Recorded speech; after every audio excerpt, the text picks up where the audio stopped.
So let's start with the introduction. We will see that with the help of root locus, the relative stability and the transient performance of a closed loop control system are directly related to the location of closed loop roots of the characteristic equation in the S plane. That means if you are having one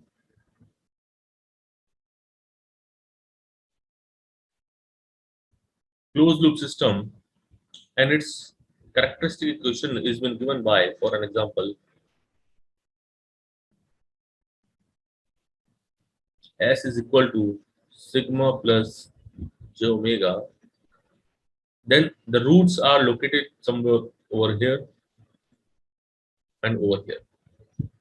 So the location of these roots, the location of these roots will decide that how the stability of the system will be, and it is giving me the information about the relative stability and the transient behavior of the system, transient behavior of the closed loop control system. The root locus technique is a graphical method for sketching the locus of the roots in the S plane as the parameter is varied. Which parameters we will discuss in the next coming slides. Then the root locus method provides the graphical information, and therefore an approximate sketch can be used to obtain qualitative information concerning the stability and performance of the system. Let's take an example. With an example, we will understand the concept. Consider a unity feedback control system shown in below. In this, you can see we are having one feedback control system over here with a gain of k and transfer function of k s upon 1. That is, if we talk about the open loop gain, that will be equal to k upon s plus 1. The input is rs and cs, and we are having a unity feedback over here. We do not have any feedback system. We are giving a unity feedback gain with a gain of unity. The open loop transfer function gs of the system will be gs equal to 1 of k upon s plus 1. And the location of open loop poles does not depend upon the gain k. And the closed loop transfer function is the cs upon gs. What will be the closed loop function? Let me write it over here. It might not be visible to you over here. C upon R will be equal to G upon 1 plus GS. They are all in the S domain, that's why I do. So if I substitute this value of GS, it will be equal to K upon 1 plus K upon S plus 1, which will be equal to K upon S plus K plus of 2 into S plus 1. So this will be the closed loop transfer function. This will be your, this will become your closed loop transfer function. And this will be the roots. And what are the roots of this characteristic equation? When a substitute equal to 0, we will get the roots. So the location of the closed loop pole for a different values of the k are being over here. That means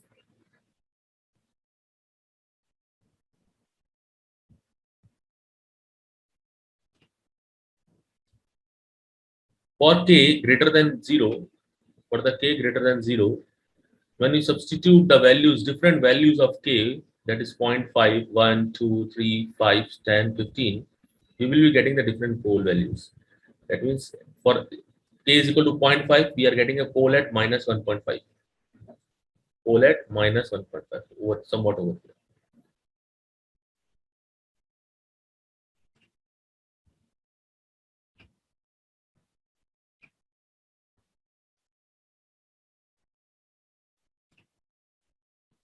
Okay. pole at over here. When you substitute the gain is equal to 1, we are getting a pole at -2. When we are substituting a gain at 3, we are getting a pole at -4. When you are substituting a gain equal to 5, we are getting a pole at -6. When we are substituting the gain at gain is 10, we are getting the pole at -11, somewhat over here. And we are substituting the pole k is equal to 15, we are getting somewhat the pole at -16. That is, in this way, the gain tends as the gate k tends to infinity, your poles will start shifting towards this one. Now, what is the root locus?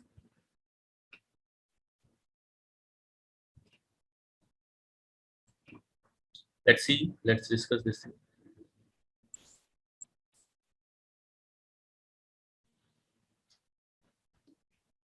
Now,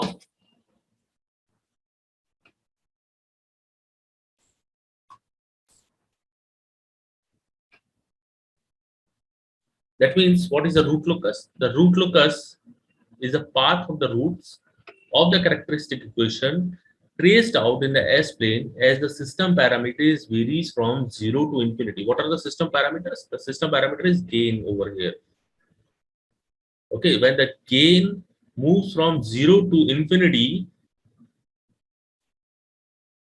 that means how the parameters, how the poles are moving.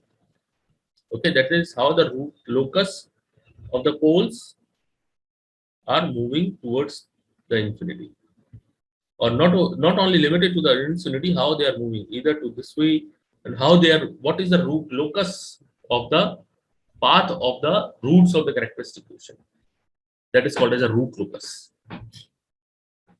Now, how to sketch the root locus? The very easy way to compute the root locus, to compute the roots of the characteristic equation for all the possible values of the gain.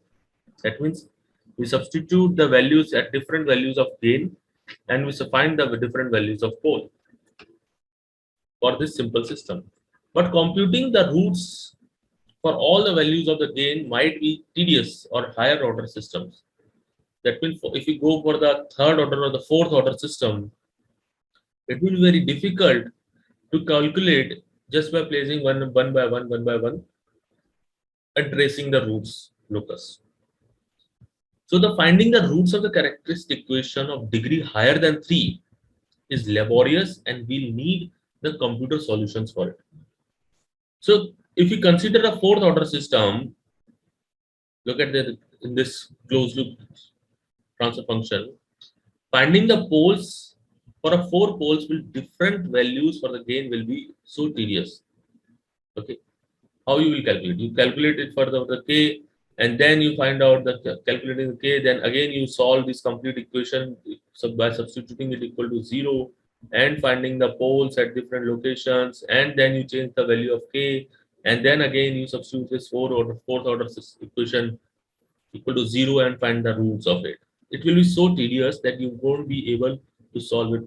But even if we go more higher for a more complex system, we will go more higher order system, it will become more tedious and definitely require some computational techniques for solving it. Now, how to do this?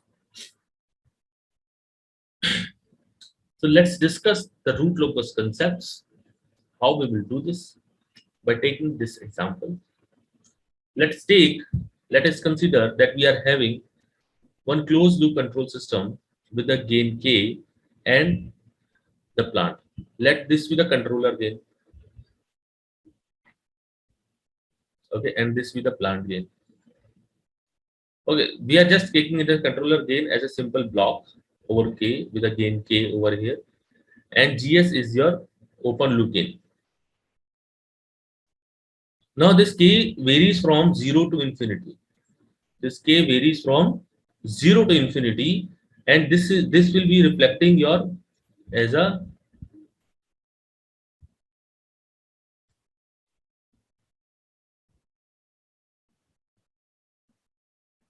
and this will be your transfer function for it. So if we draw the transfer function for it, we will be getting kgs upon 1 plus kgs, which is equal to ps upon qs. This ps is your numerator part and qs is your denominator part. We are just taking it for a segregations to understand the concept more clearly. So the delta s will be equal to, that is your characteristic equation, okay, will be equal to 1 plus kgs equal to 0. That means we are substituting we are substituting this qs is equal to 0. We are substituting this qs is equal to 0. Okay, but this is your characteristic equation. So that means if I substitute this kgs equal to 1 plus kgs equal to 0, and we take the mod, that it will be defining that a mod of kgs will be equal to minus 1 plus j0. It will be equal to minus 1 plus j0, where mod value is equal coming to 1, and the angle is coming to be what? Plus minus 180 degree, 2k plus 1, and kg is equal to 180 degree plus 360 degree. Okay, that means k is varying from 0 to 0, 1, 2, 3, 1, 0, 1, 2, 3. This k is different from the gain. No, this is different. This k doesn't get confused. This is not gain. Okay. Now consider this. If we increase, let's take an example of gs is equal to order system, second order system, that is 1 upon s into s plus 2. Then the characteristic equation will be equal to 1 plus kgs equal to 1 plus k upon s into s plus 2. When you substitute it equal to 0, we will be getting this delta s, and a characteristic equation is equal to s square plus 2s plus k.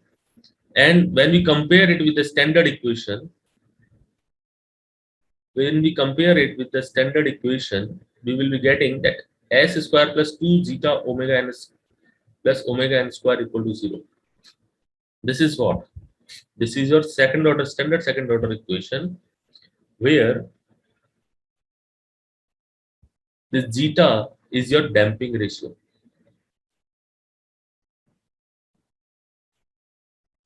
And omega n is your natural oscillating frequency.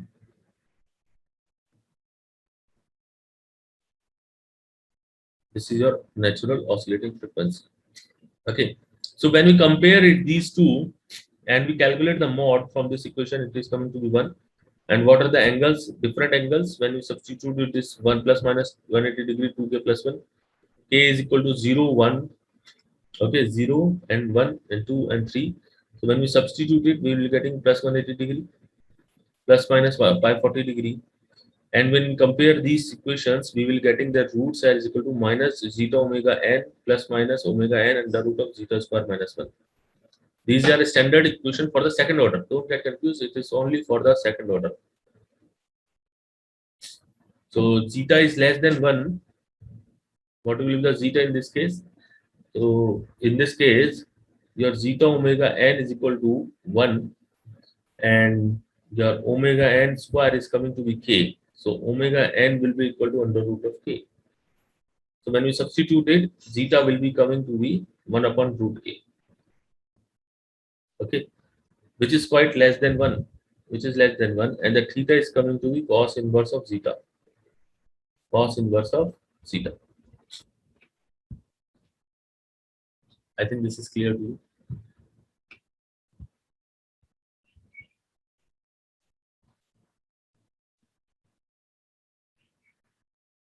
So let's plot this. Let's plot this one. Let me plot this one.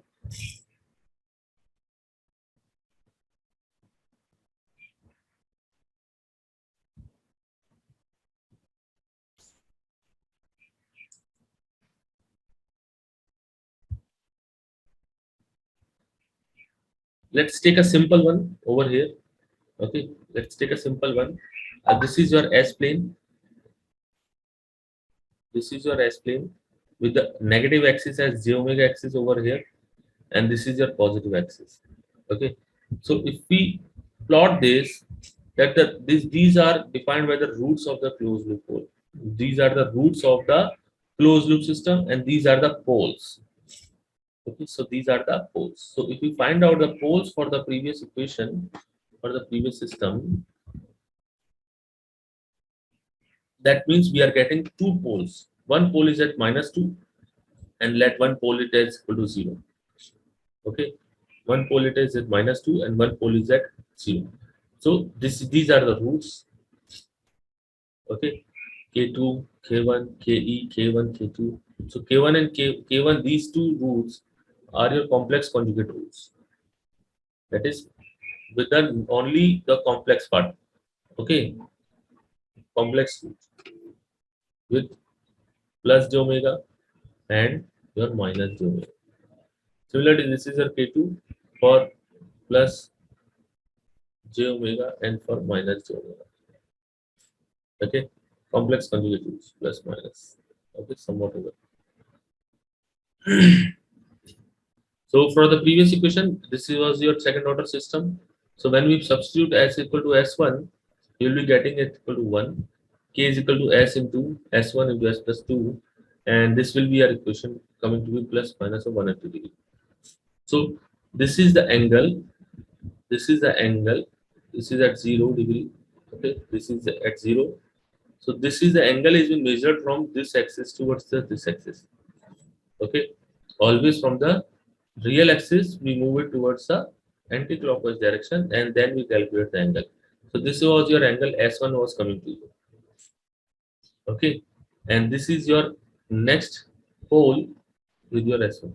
So if this is the root 1 S1, and we will calculate the distance from each of the poles. The distance from each of the poles. The distance of this edge is from S1 from this pole is coming to be S1 plus 2. And for this one, it is called to be plus mod of S1. And the angle is coming to be this much. And angle is coming to be this much. Okay.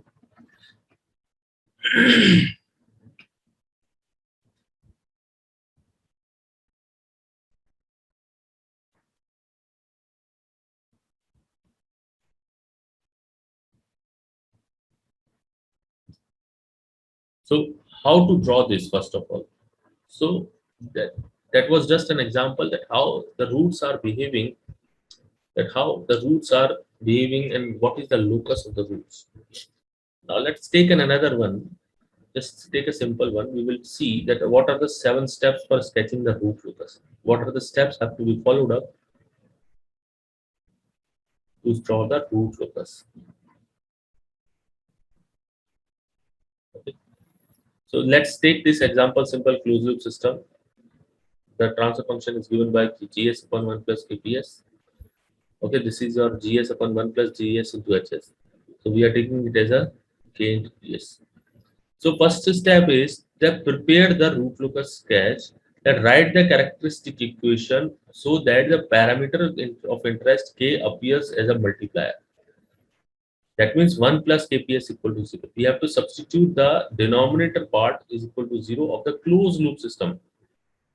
Not of the open loop. We have to provide it over the closed loop system of the overall closed loop system of the closed loop system, and then we have to substitute the denominator part of equal to 0. Then the factor ps in terms of the NAND poles and M zeros over here, and locate the open loop poles and zeros ps in the S plane in the selected with the selected symbols. For a poles, we use the cross symbol, and for zeros, we use the circle. That means if I would like to locate the pole, then I will use this one, and if I want to draw the zero, then I will locate with this symbol. Okay. Now we will determine the number of separate loci. That how many separate locuses are there, which is equal to SL equal to n when n is greater than m, and where n is the number of finite poles. Number of finite poles. Then we will be having the root loci are symmetrical with respect to the horizontal real axis. That means if this is the horizontal real axis, then we have to identify the root locus are symmetrical towards the real axis. If that means if you are having a pole over here, okay, this is your j omega axis, and this is your real axis. If you are having the real axis, a pole over here, then it must have a complex conjugate at this end, at this half of the also of the S plane.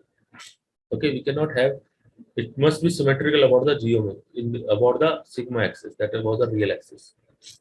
Okay.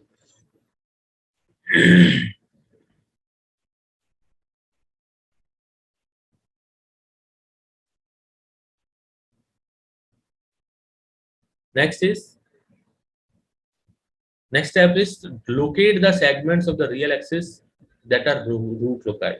That means the root locus to the left of an odd plane, odd number of poles and zeros. Okay.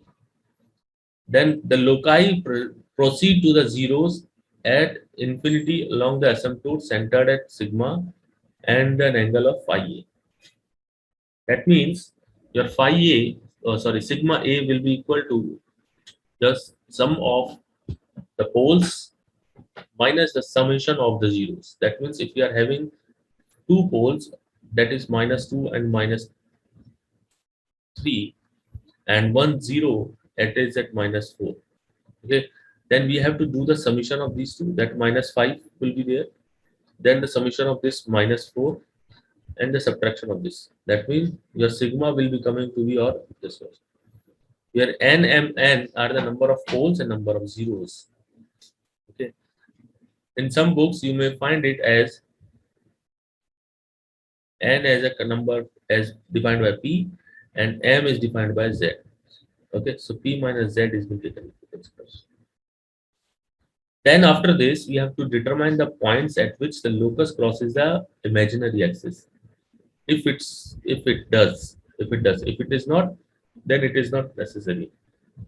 That if any of the pole or the row locus is crossing the j omega axis, we have to identify these points. We have to identify these points because these points will give me the information about the critical, or we also call it as a marginal stability.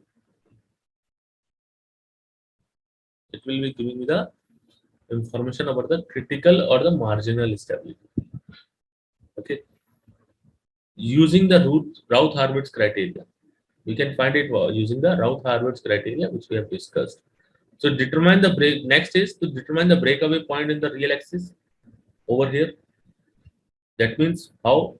By setting the k is equal to ps, and determine the roots by taking the first order differentiation for this value, that is the dps upon ds is equal to 0, and use the graphical method to find out the ps and the angles by this one.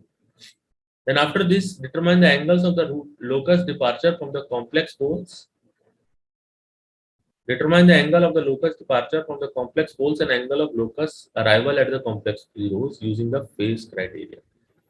Now complete the root locus. Okay.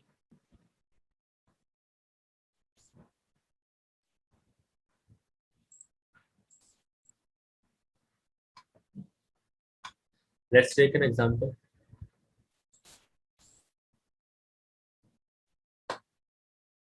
Consider this example which we have seen in the previous case, that k is equal to, the gain is second order, the gain is taken as a 1 upon s into s plus 2. So this was your characteristic equation. Okay. Then from this we will find out these values, that is how many number of poles are there. There are two poles. Remember this thing, the order of the pole, what is the order of the system is equal to the number of poles. Order of the denominator first of all. Okay, if it is a second order, two order, then we will be having the two poles. And if it is a third order, then we will be having the three poles. And what are the number of zeros? We do not have any complex terminologies with this one. That's why it is equal to, we are having no zeros. We are having no zeros. That is m is equal to 0. Okay. Now, how many number of separate loci are there? That is your given by n minus m. How many separate loci are there? That is 2. Okay, 2 minus 0 is equal to 1. Now, after this, we will locate all these number of poles and zeros on the S plane. So how many poles are there? One of the pole is at is s is equal to 0, and one pole is at s equal to minus 2. So there is one pole at s is equal to 0, okay, and one of the pole is at the s equal to minus 2. The poles are defined by the cross, remember this thing, and the zeros are defined by the circle. So we do not have any zeros, that's why you will not be able to find any of the zeros over here. You will not be able to find out any of the zeros over here. Okay. Now, after this, the segments on the real axis. How many segments on the real axis are there? There is only one segment. Remember this thing.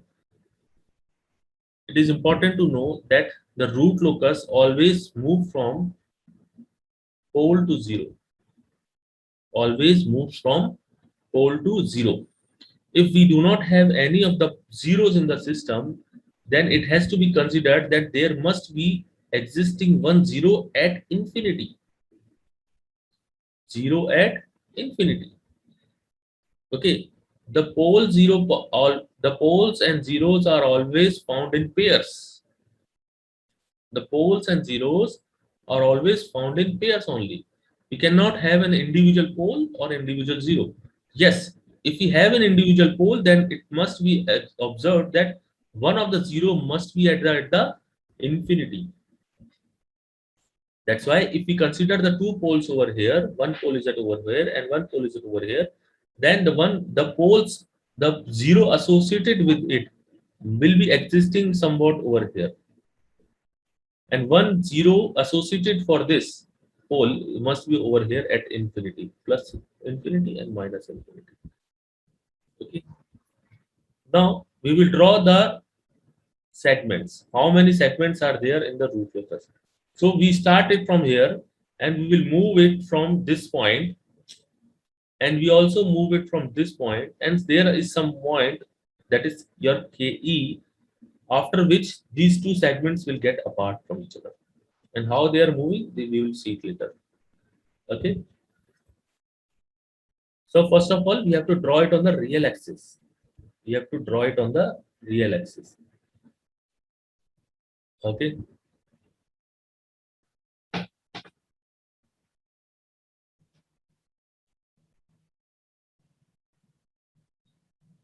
The another important thing in drawing the segments is that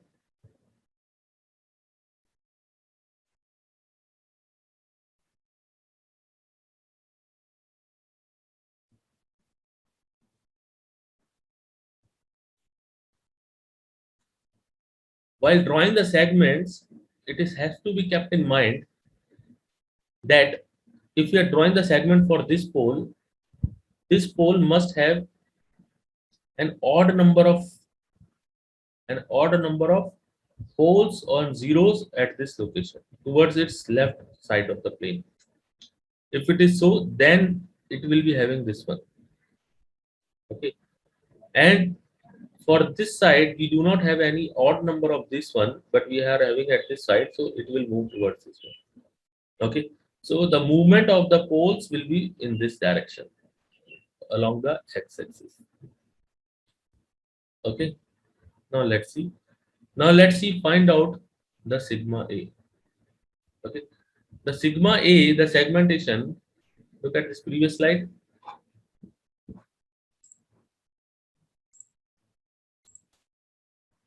What was your sigma A?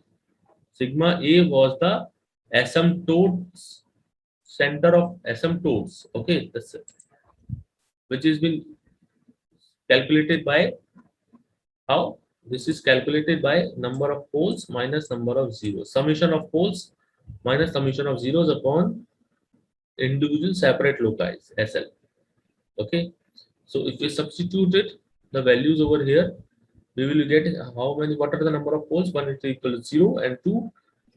So 0. So n is equal to 2 and n equal to 0. So 0 number of poles plus of minus of 2 upon 2 minus 0, which is given to the minus 1. That means there is a center where these segments, these poles are getting centroid, and asymptotes will go from this one. So this is your value. This is your value, k is equal to -1. Okay, it will get separated from this one. Now let's find the angle of asymptote. So to find out the angle of asymptote, the formula is given that 2k plus 1 upon n minus m into 180 degree, where we substitute the different values of k for k is equal to 0, 1, 2, and so on. So how many values we have to take the k? We cannot take it for the infinite values. We have to take according to the number of poles. Okay, that is 0 and 1, 2. Only two values will be considered. Okay. So how many numbers of there? K is equal to 0 and 1. So when we substitute k is equal to 0 and k is equal to 1 in these two, then we will be getting for k is equal to 0, phi is coming to be 90 degree. And for k is equal to 1, it is phi is coming to be 270 degree. That means one of the asymptote will go, one of the root locus will go towards the 90 degree, and one of the asymptote will go towards the 270 degree. Okay. That's why it is moving in this way. Is this clear? So the root locus does not cross the imaginary axis. Yes, we do not have any crossings of the root locus of the imaginary axis. So when we find out the k for this, we will be getting what, how we have told you. I have told you that we will substitute this k is dk by ds. Okay, we will consider for an example, it was coming to be s square plus 2s plus k equal to 0. So we calculate it equal to k is equal to minus s square minus 2s. And then we substitute this value, we will do the differentiate, first order differentiation with respect to s equal to 0. So when we equate it equal to 0, we are coming to be equal to dk by ds is equal to what? S is coming to be minus of 1. Okay. So we can see that this value s is equal to 1 is similar with this centroid, with this angle of asymptote, with this asymptote. Okay. So sigma A and both are coming to the same one. Look at this one. Look at the slides.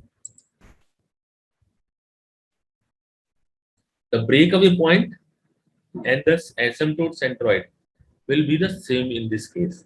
It is not always not necessary that they will be always the similar way cases. No, they will not be. They may or may not be. But in this case, we are getting the same breakaway point and the same this one. Okay. Now, do we have any complex poles? No, we do not have any complex poles.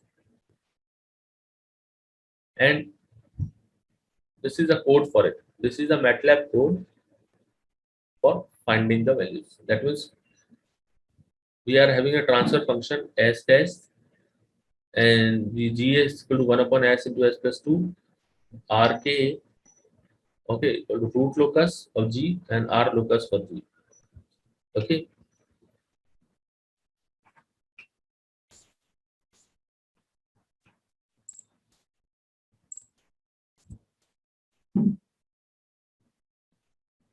Now look at this. Let's take an example for a higher order system. We have taken an example for the second order system, which can be easily solved. But if we are getting up for a higher order system, then how to solve for those type of problems? Let's see.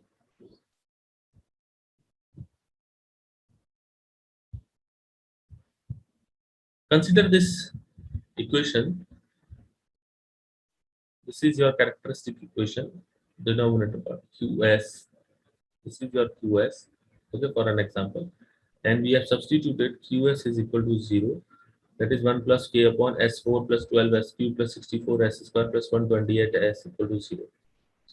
So when we substitute it and we bifurcate it, we will be getting is equal to 1 plus k upon s into s plus 4 s plus 4 plus of j 4j s plus 4 minus of 4j. That means we are getting how many poles are there?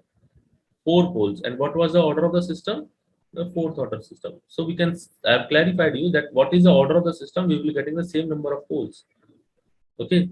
So one pole is at s equal to 0, one pole is at s equal to -4, and we are having one complex conjugate pair of the poles. That is s plus 4 plus 4j and s plus 4 minus of 4j. So how many number of poles are there? N is equal to 4. And how many zeros are there? 0. We do not have any zeros. So that's why your n minus m will be equal to 4. This is clear. So that's why it is equal to the number of separate loci. How many separate loci are there? 4. So what does it separate loci means? In the previous equation, we have gotten the separate loci as 2. That means there are 2 separate locuses. Okay, now we are getting the separate loci as 4. That means 4 separate locuses will be there. You will be getting the 4 separate locus. Okay, 1, 2, and 3 and 4. Okay, in this way. I will tell you later.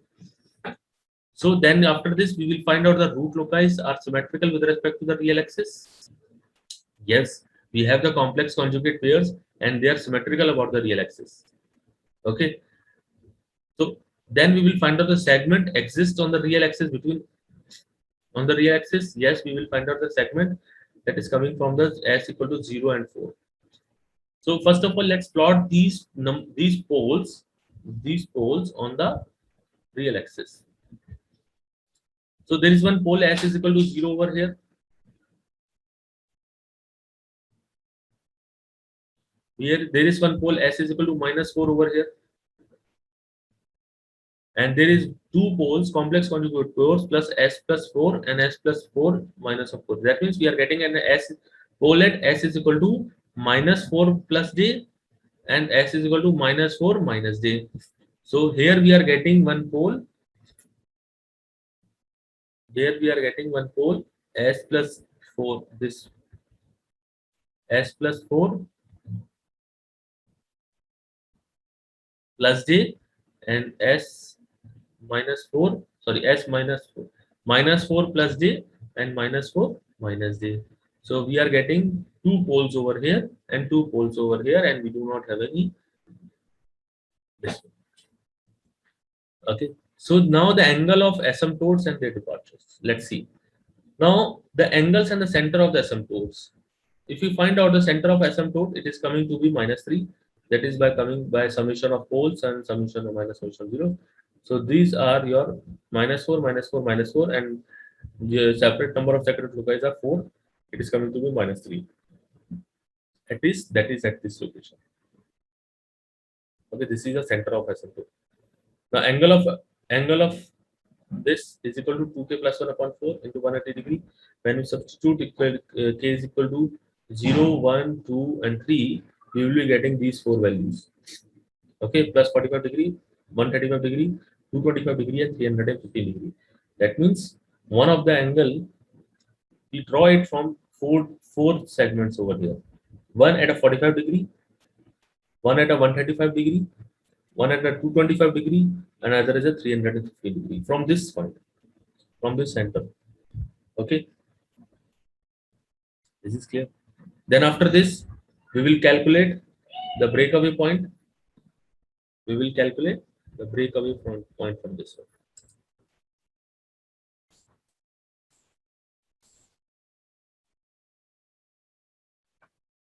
So how to calculate it? Let's see. Using the root locus, using the Routh-Hurwitz criteria, we have substituted it equal to 164k, 12, and 28. Okay, then we will calculate this multiplying this using the Routh-Hurwitz criteria, and then we will submit it. Okay, and we are getting that s square into b1 into k over here. Then we have to find out the values of b1 and k over here. And how to find out that b1 will be equal to 12 into 64 minus of 128 upon 12, which is giving to the 53.33 value. And c1 was coming to the 53.33, that is your b1. Okay, that is your this equal to this minus 12k upon 53.33, which is quite greater than 0. So that means your k value is coming to be less than 568.89 degree. Sorry, 568.89. Okay, so when we calculate this, we are getting 53.s square plus 50 into this, and we substitute this equal to this, and we will get this value. So the breakaway point is estimated by evaluating the k into ps from the fourth equation, and that is coming to be equal to this.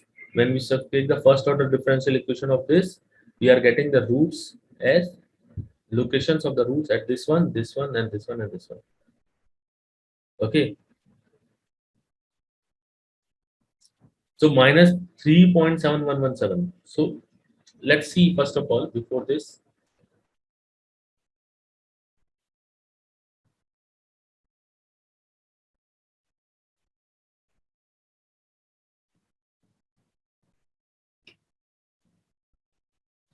Let's see that how we are getting the segments of this. So we are getting the two poles over here and two poles over here. Okay, that means the line segment of the root locus will be this one. The segment of the root locus lie between these two segments only. Okay, these two poles. Now let's see. So one pole is at over here P1 and P1 cap, and one pole is at over -4 and one pole is at 0. So when we calculate it, we will be finding it that your minus 1.57764 is coming to be a breakaway point, which is lying within the segment. We do not have any other point which is lying within the segment. This is a complex number, so it is out of the boundary. This is also a complex number, so it is also out of the boundary. We are not taking these two. Only this point will be coming within, which is in the segment on the real axis. So on the real axis, it is coming to be that minus 1.577 is your segment point. Okay, so that means this is your breakaway point. This is your breakaway point. Okay, so that means one of the pole will move from this way and go towards this side, and one of the pole will go from this way and towards this side. Okay, and two of the poles will move in this direction. They will move along the asymptote. So if we increase this, sorry, let me draw some straight line for you. So if we increase this segment, we will see that it is going the asymptote. It is going parallel to this asymptote. Okay, for this pole. And similarly, if we increase this one, we can see that it is also going in parallel to this asymptote. The pole of this one, P1 cap and P1 is going in this way. Okay. And if you draw the asymptote, we have taken an asymptote was coming to be around this over here, and the one of the pole will go from this and move towards and go parallel to this one, and one of the pole go from this and go parallel to this side. Okay, so the angle of locus of the departures of the complex poles. How to calculate the angle of departures? So to calculate the angle of departure, there is a formula that is theta 1 plus 90 degree plus 90 degree plus 30 degree equal to 90 degree plus k into 360 degree. That is the angle theta 1 plus theta 2 plus 90 plus 90 and so on. That means the theta 3 and is coming to be 135 degree. That means the theta 1 coming to be 225 degree. So the angle of this will be equal to will be along the 135 degree. Okay, and one angle will be at around for this it is coming to the angle of departure will be 135 degree, and for this it is 225 degree departure. Okay.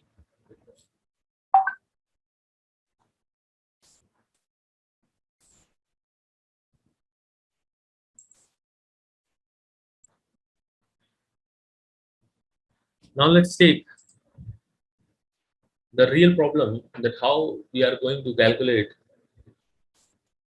the stability and all the values for the automatic cell balancing scale.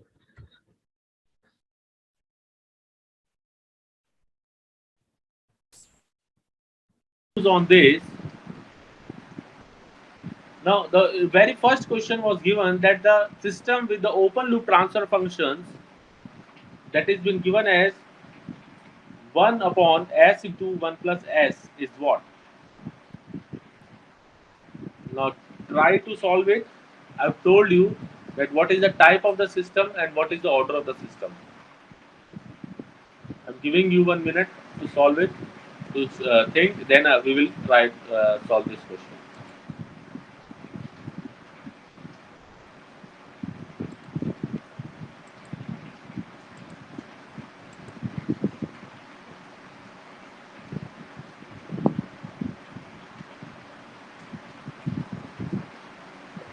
Now look at this.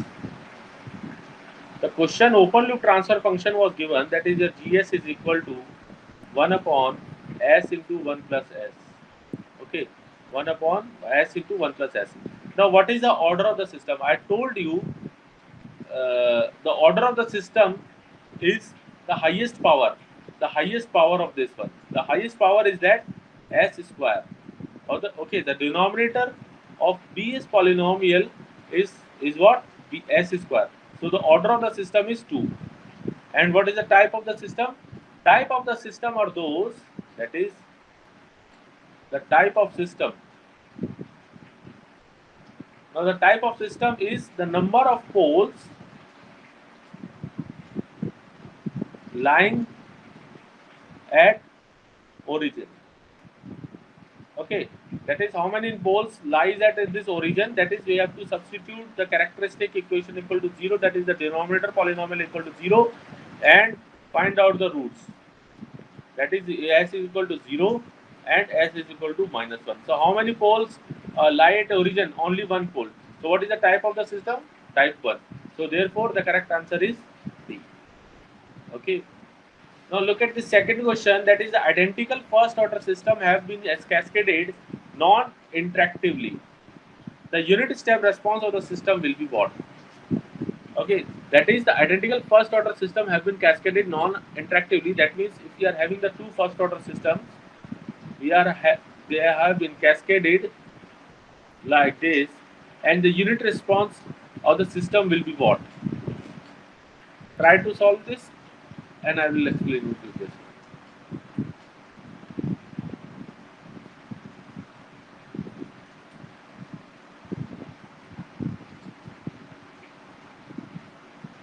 Okay, try to solve it. We will discuss it later because I have not told you about this overdamped, underdamped, undamped, and critically damped systems.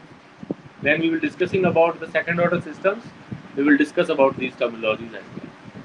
Now the third question is that a third order system is approximated to an equivalent second order system. The rise time of this approximated lower order system will be what? Okay. Now the next question is, a system has a single pole at origin. Its impulse response will be. It's very simple question. Try to solve this. I'm just giving you one. Uh, this one.